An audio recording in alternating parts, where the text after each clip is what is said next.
Ayan, ito ako, para lang gumanda ang mood ko dahil sa dashboard ko na almost puro lipstick na. Again na naman dahil sa internet connection.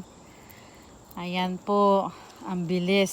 So, kailangan kong gumawa ng paraan para mas sa mood uli ako. Kaya ito, alam mo naman, stress reliever yung tanim. Kaya dito muna ako mag-re-repat, pinagka-cut root rotting ko to. Itong mga ano to, roots, kinakat ko po yan, and then itusok ko na naman dyan para lalong lumago. So yan ang ginagawa ko. So habang ngayon pwede mo gawin habang umuulan, habang hindi pa malamig masyado, gawin mo na itong paraan sa patos hanging vines new plants. So itong ginagawa ko na, kinakat ko.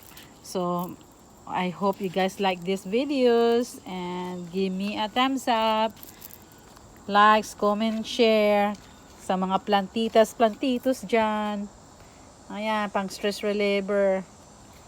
So, kasi mahaba na siya, pero yung sa dito niya, dulo niya, ganyan. Kaya kailangan maputol siya. Tapos, katulad nito, 'di ba?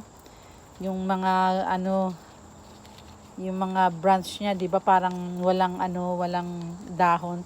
So, ikakat ko yan hanggang dito para mailagay ko na naman yan dyan, itusok ko na naman dyan sa lupa niya.